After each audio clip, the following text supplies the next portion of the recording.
কেন যাব না?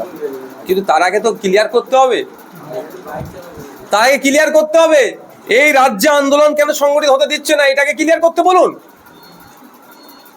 আপনি বলছেন দিল্লি গিয়ে আন্দোলন শওকত মোল্লারা করবে, মনে হয় আপনাদের? প্রথম কথা বলি, এই রাজ্যে যারা আন্দোলন করতে গেছে, মিথ্যা মামলা দিয়েছে, সেগুলো আগে তুলতে হবে, তারপরে তো একসাথে আন্দোলন করবো।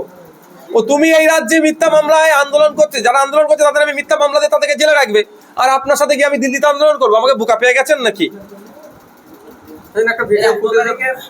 একটা ভিডিও ফুটেজে দেখা যাচ্ছে শওকত মোল্লা বলছে যে বিধানসভা নির্বাচনের আগে আইএসএফ এর ছোট বড় প্রতিটা নেতাকে জেলে ভরবো, চ্যালেঞ্জ করছে। তাহলে কি রাজনৈতিক ভাবে পেরে উঠছে না?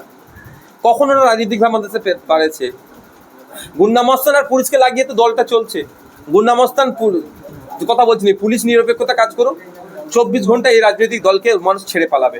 মারধর করতে হবে না, পুলিশ শুধু বলে দেবে আমি ভাই তোমাদের হয়ে দালালি করতে পারবো না, তোমাদের হয়ে চাটিকাটিতা করতে পারবো না, দেখবেন এই তৃণমূলের নেতারা ঘরের বাইরে বেরোবে না, অন্য জায়গায় পালাবে। সায়নী ঘোষ আর একটা বিস্ফোরক মন্তব্য করেছে যে আপনি 4 বছরে যতবার না ভাঙড়ে এসেছেন উনি 6 মাসে ততবার ভাঙড়ের মানুষের পরিষেবা দিয়েছে। এটা আমি বলবো না, এটা ভাঙড়ের মানুষকে জিজ্ঞাসা করুন।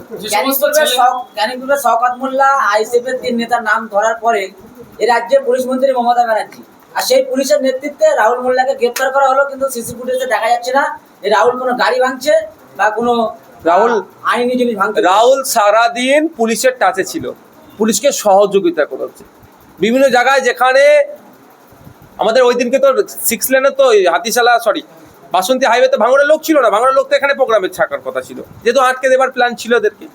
ভিন্ন জায়গা থেকে যারা এসছে তাদেরকে কনভিন্স করা, ইভেন আমি সেটা নিউজও হয়েছে, রাহুলকে ফোন করছি যে লাউড স্পিকারে ফোনটা দাও, ও রাহুলের ফোনের মাধ্যমে লোককে শান্ত করার চেষ্টা হচ্ছে। লাস্ট যেটা ঘটকপুকুর মোড়ে রাহুলের ফোন থেকেই কথা বলে তাদের সাথে আলোচনা করে রাহুলদেরকে ডেকে নিয়েছে, এখানে কথা বলে মাইকে বুঝাও, রাস্তাটা ক্লিয়ার করার জন্য ব্যবস্থা করা হয়েছে, তারপরে অ্যারেস্ট করেছি। এই অ্যারেস্ট টিকে রাখতে পারবে? আমরা কোর্টে যাচ্ছি তো, উচ্চতর কোর্টে যাচ্ছি তো আমরা। এই যে মিথ্যা কেস যারা কাটছে তাদের কি সাপোর্টের জন্য কোনো কোর্টে যাওয়ার কোনো পরিকল্পনা? যাবো তো, আবার এগুলো প্রশ্ন করতে লাগে নাকি? আইএসএফ আইনি লড়াইয়ের জন্য আইএসএফ কর্মীরা ভালো করে জানে যে ভাইজান আছে, উকিল আছে, লড়াই নেবো আইনি। রাজ্যের পুলিশ মন্ত্রী মমতা ব্যানার্জি আর সেই পুলিশের পুলিশ মমতা ব্যানার্জির কিছু আর কি এমএলএ বলছে যে এই 3 জনকে গ্রেফতার করলে ভাঙড়ে ঠান্ডা হয়ে যাবে, এমনটাই কিন্তু বার্তা যাবে। ভয় পাচ্ছে কেন এই 3 জন? এই 3 জন নয়, এই ধরনের অনেকেই আছে, ওরা কজনের মুখে নাম বলেছে, কিন্তু বাচ্চা ছেলের কাছে ওরা বড় বড় বয়স্ক লিডার গুলো হাঁপিয়ে যাচ্ছে, কারণ ওরা দুর্নীতি করে, এরা বুক চোখ ফুলিয়ে চলে, কারণ যে মানুষকে এরা রুজি রুটির ব্যবস্থা করে দেয়, ওরা রুজি রুটি কেড়ে নেয়, ওরা চুরি করে, এরা চুরি বন্ধ করতে চাইছে, এই জন্য ভয় খাচ্ছে। চোর তো দিনের শেষে ভীত থাকবেই ভাই, যতই পাওয়ারফুল হোক না কেন, চোর চোরই হয়।